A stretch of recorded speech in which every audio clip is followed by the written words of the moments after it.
करवा रहे हैं जिसमें कन्हैया जी का जन्म हुआ है, जिसके लिए आप आज आए हो। कल और आनंद आएगा क्योंकि कल कन्हैया जी यहीं पे आ जाएंगे। आज जन्म होगा, कल उनकी बालपन की लीलाएं होंगी। कल ऐसा प्रतीत होगा कि मानो यहाँ पर वृंदावन होगा, वृंदावन जैसा लगेगा। और जो भैया वृंदावन जाना चाहता होगा तो कल जरूर आ जाए। तो आगे की कथा में कहते हैं, भगवान नारायण के ही नाभि कमल से ब्रह्मा जी के हुए अत्रि, अत्रि के चंद्रमा और चंद्र के बेटे हुए बुध, बुध के पुरुरवा उर्वशी अप्सरा से उनका विवाह हुआ और इन्हीं के वंश में राजा नहुष हुए। इनके भी 6 बेटा हुए। नहुष के बेटा सन्यासी हो गए और दूसरे बेटे के 2 विवाह हुए। एक शुक्राचार्य की बेटी देवयानी से, दूसरा बृहस्पति की बेटी शर्मिष्ठा से। तो ययाति की 5 संतानें हुई और इन 5 में सबसे छोटे बेटे का नाम पुरु था। पुरु ने अपनी जवानी उनके पिता को ही दान कर दी, तो सम्राट घोषित कर दिया। वहां से पुरु वंश चला। राजा दुष्यंत और भरत जैसे प्रतापी राजा भी पुरु वंश में ही हुए। इसी वंश में पुरु महाराज के जो सबसे बड़े भाई हैं यदु, उनसे चला है यदुवंश।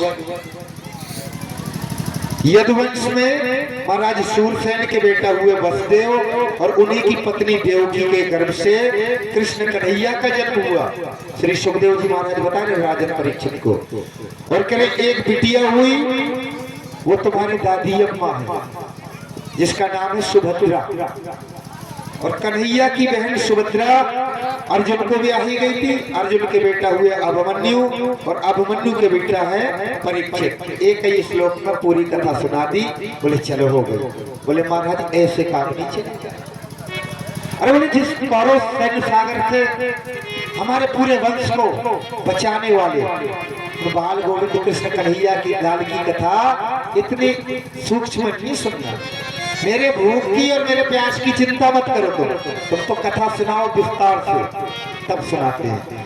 कथतो वंश विस्तारो भावता सोम सूर्यो राज्याम चोभयम वंश्यानाम चरित परमाद्भुतम एवं निसम्म भृगुनंदन साधुवादो वैयासिकी भगवान नथ विष्णुरातम प्रीत्यर्थ कृष्ण चरितम कलिकल्म सविनमो व्यामारभव भाग्यवत प्रधाना। एक नगरी है जिसका नाम है मथुरा नगरी। मथुरा नगरी के महाराज है उग्रसेन। उग्रसेन के बेटे का नाम है कंस। बड़ा ही अत्याचारी, इतना अत्याचारी कि जहां ऋषियों को पकड़ ले उनकी दाढ़ी उखाड़ ले, उनकी जटा उखाड़ ले। ब्राह्मण को पा जाए तो उनके पीछे कुत्ता दौड़ा दे। कुत्ता बोलकर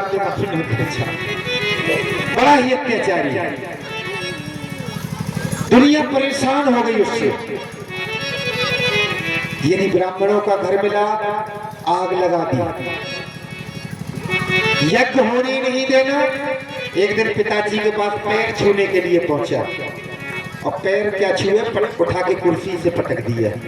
मुकुट उठा लिया, पिताजी को कारागार में बंद कर दिया। चारों तरफ हाहाकार मच गई। काला है अनीति जय हो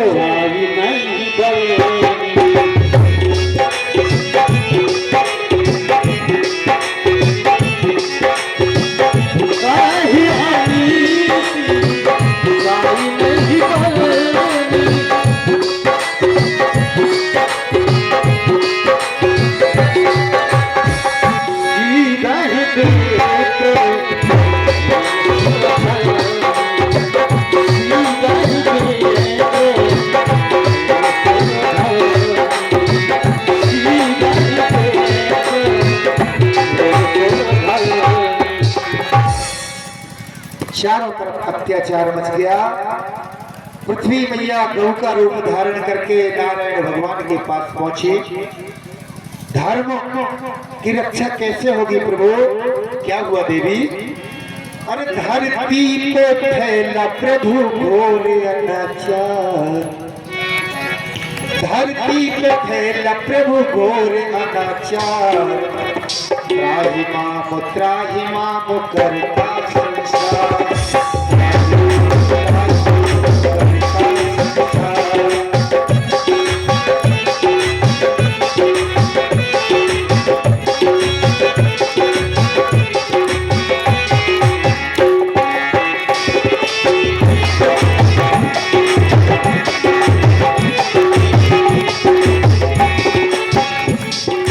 धर्म त्याग शासक अधर्म रति हो गए, रोती प्रजा है सारी जैसे सो गए। हर में को भूभार दे लो अवतार, हर में को भूभार ले लो अवतार। आज मां करता संसार,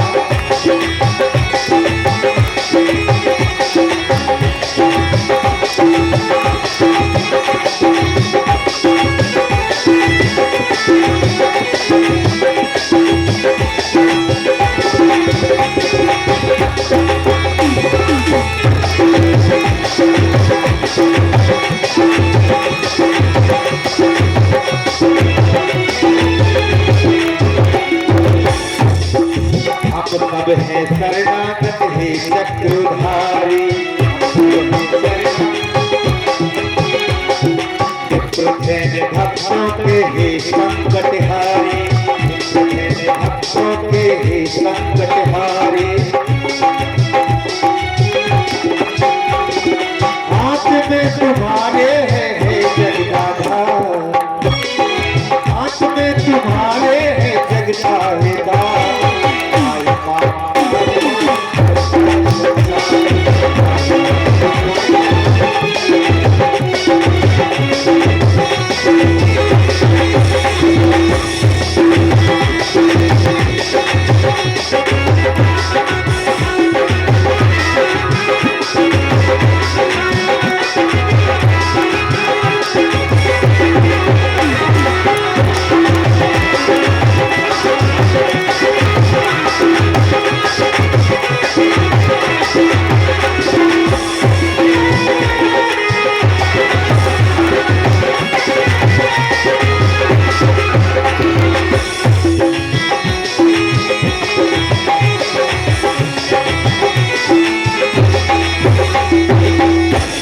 पृथ्वी की प्रार्थना पर भगवान द्रवित हुए, बोले हे धरा देवी आप चलो, मैं आ रहा हूँ बलराम के साथ में, ब्रज मंडल में मैं आऊंगा, आप जाओ। यहाँ पर अब कंस महाराज ने सोचा कि जनता में हमारी छवि खराब हो रही, तो तुरंत अपनी चचेरी बहन देवकी का विवाह महाराज वसुदेव के साथ तय करता है, स्वयं कन्यादान करता है। बड़े विधि विधान के साथ विवाह किया और अपनी बहन की जब विदा हो रही है तो विदा के समय बैठी, बस 5 मिनट और बैठ लो, बस भगवान का जन्म हो गया, उसके बाद चले जाओ, प्रसाद लेके जाना सभी लोग। जैसे ही विवाह हुआ अपने हाथों से लगाम पकड़ी रथ की और विदा करने जा रहा है। कंस स्वयं रो रहा है, आंखों से आंसू आ रही, जनता बेचारी देखती है कि देखो तो राजा कितना अच्छा है, हम इसको दुष्ट सोच रहे थे। ऊपर से नारियल जैसा, कि नारियल के अंदर जो गरी होती है ना मुलायम होती है, ऊपर से कठोर है, चला जा रहा। देवताओं ने सोचा कि भैया ऐसे तो इसके पाप का घड़ा भरना नहीं है, फिर क्या करें? तुरंत आकाशवाणी हुई, हे कंस, जिस बहन को तू बड़े लाड के साथ विदा करने जा रहा है, इसी का अष्टम लाल बनेगा तेरा काल।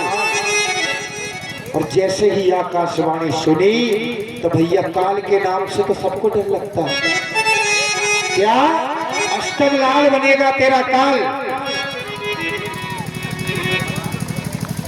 8वां पुत्र तेरा काल बनेगा। अच्छा, तो तलवार निकाल ली, केस पकड़ लिए देवकी के, रथ के नीचे पटक लिया। मैं तुझे नहीं छोड़ूंगा। भैया मुझसे क्या गलती हो गई, मुझसे क्या गलती हो गई भैया, मैं तुम्हारी बहना हूं। ये आकाशवाणी मैंने नहीं करवाई। तुम चिंता मत करो, मेरा कोई पुत्र तुम्हें नहीं मारेगा। केस पकड़ के खींचता जा रहा है। बसदेव जी महाराज बचाने का प्रयास करते तो उनको भी धक्का मार देता है। कहती है देवकी, अरे भैया वो भैया मेरे, भैया वो भैया मेरे, मेरे प्यारे भैया, भैया भैया मेरे, मेरे प्यारे भैया।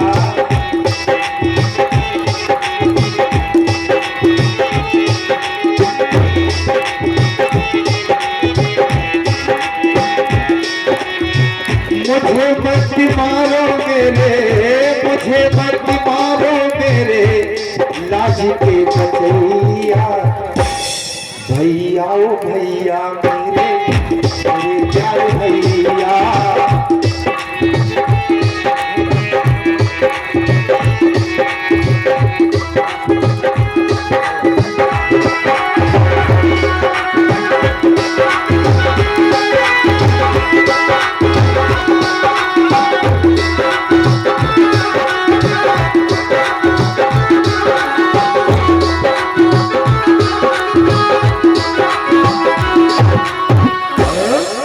देवव्रत है ये बहना तुम्हारे,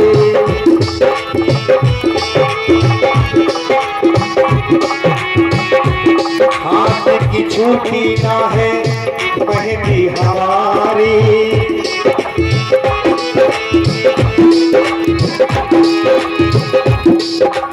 बार बार जीने करो, बार बार जीने करो, सुनो मेरे भैया, भैया वो भैया मेरे, मेरे भैया।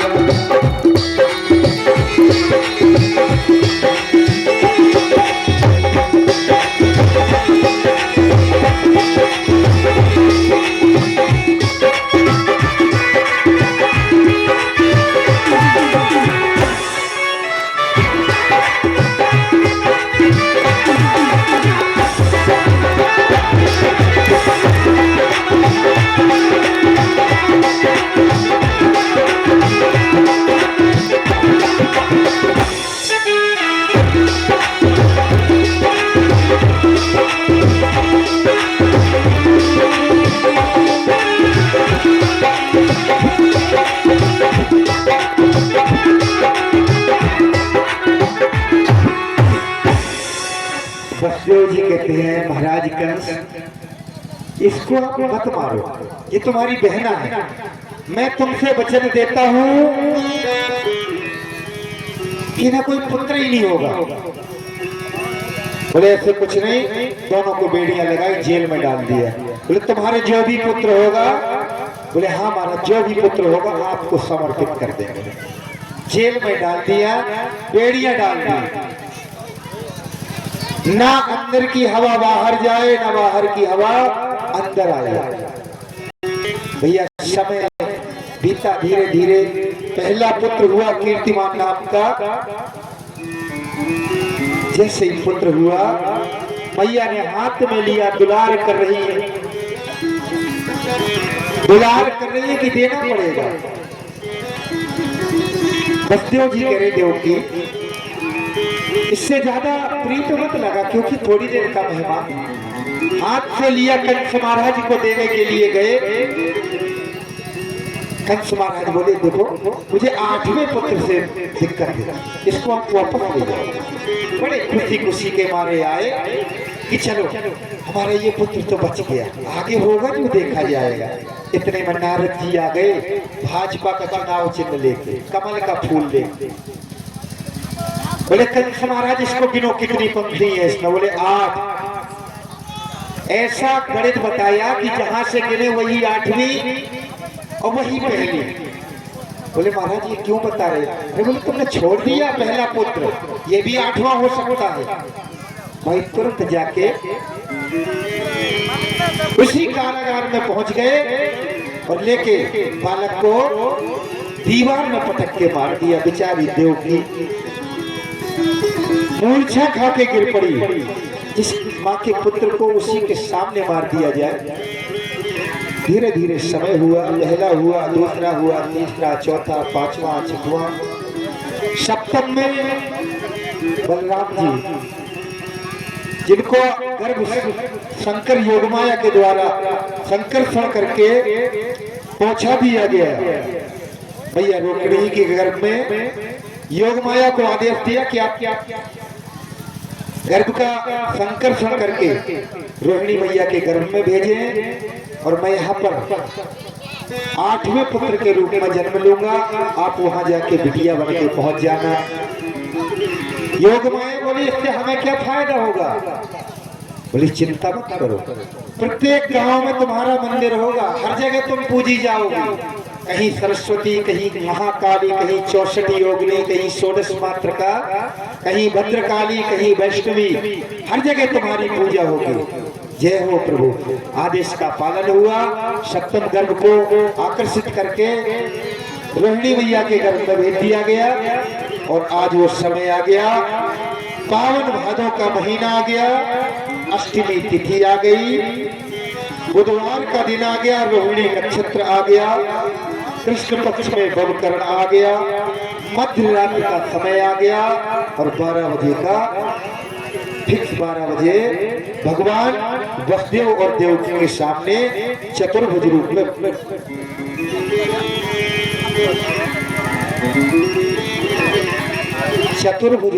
प्रकट हुए। और जब चतुर्भुज रूप में प्रकट हुए तो हंस रहे हैं। वहां पे नहीं हंसे थे, सुन बचन सुजाना रोदन ठाना, और यहाँ पे हंस रहे। भैया कहीं कैसा बालक है, हंस रहा है। भगवान शिक्षा देते हैं यदि कष्ट में भी हो ना धीरज मत खोना। राम जी शिक्षा दे रहे हैं कि अधिक खुशी में ज्यादा खुशी मत खाना, वहां रो लेना, तो वहां पे रो रहे हैं और यहाँ पर हंस रहे हैं। चतुर्भुज रूप में आदेश दिया भगवान ने कि आप हमें यहाँ से जाके गोकुल में नंद बाबा के घर पहुंचाओ। कैसे पहुंचाएं? बेड़ियां लगी हुई हैं। बोली उसकी चिंता मत करो। माया के प्रभाव से सारे पहरेदार सो गए। वसुदेव जी के हाथ की हथकड़ियां खुल गई। मुझे कंस से बचा गोकुल में भेज दो।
देखिए बेटे की होने की कितनी प्रसन्नता होती है, लेकिन आज देवकी मैया रो रही है, जबकि बेटा होता है प्रसन्नता होती है।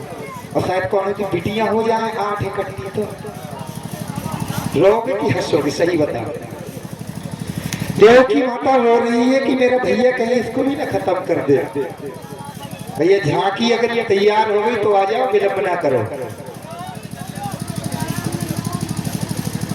भगवान जिसको सुलाना चाहे सुलाएं, जिनको जगाना चाहे जगाएं। आज भगवान की कृपा से समस्त पहरेदार सो गए।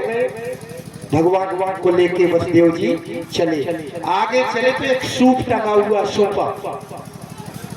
भगवान सूप में लेटना चाहते हैं। सूपई को क्यों चुना? क्योंकि सूप में एक शक्ति होती है। हमारे माताओं बहनों के हाथ में ऐसी ताकत होती है, चाहे कंकड़ मिला दो गेहूं में, इतनी चतुराई से हाथ चलाएंगे कि एक कंकड़ को साफ कर देंगे। इतनी चतुराई से साफ करेंगी कि कंकड़ अलग हो जाएंगे, गेहूं अलग हो जाएंगे भैया। और कवियों ने भी कहा है, साधु ऐसो चाहिए जैसो शुद्ध सुभाए, और सार सार को कह ले धोखा दे उड़ाए। जो सार वस्तु को ग्रहण करे। तो आज वसुदेव जी कन्हैया को लेके चले और आपके मध्य में भगवान की झांकी आ रही है सुंदर। सभी लोग बड़े भाव के साथ दर्शन करें। जो आपकी श्रद्धा हो उनको आराम से चढ़ाएं, प्रणाम करें। बीच में होते हुए आएगी भैया झांकी, यहीं पर मध्य में सभी को दर्शन कराओ। और हमारे वाजपेयी जी के द्वारा एक सुंदर भजन सुने।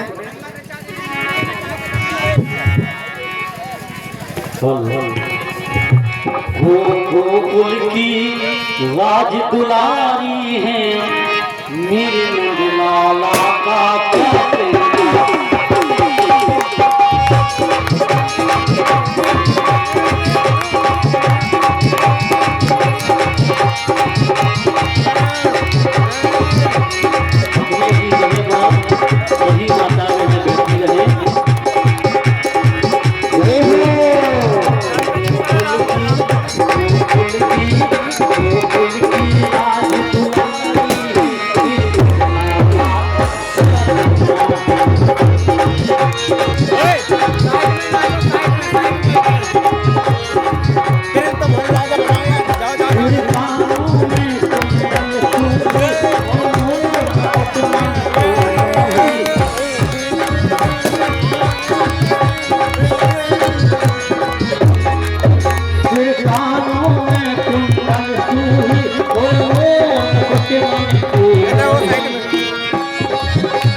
बैठ जाओ।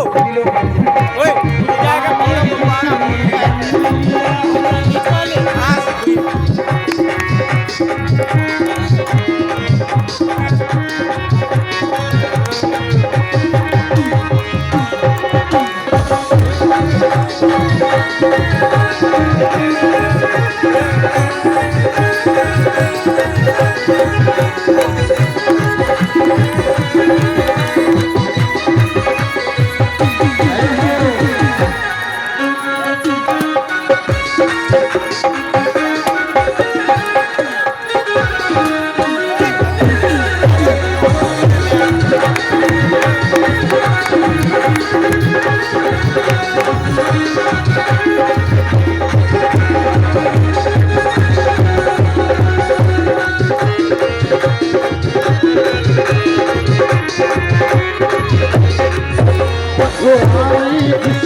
Oye,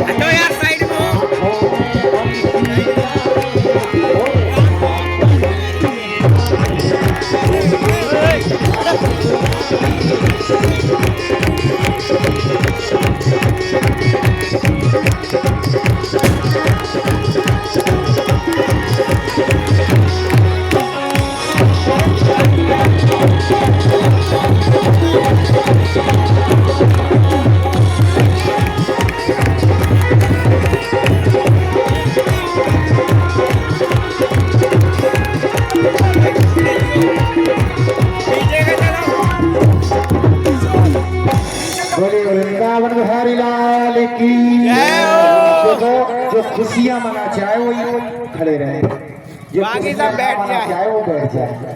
कौन कौन भगवान के जन्म पर खुशी मनाना चाहेगा हाथ उठाओ सभी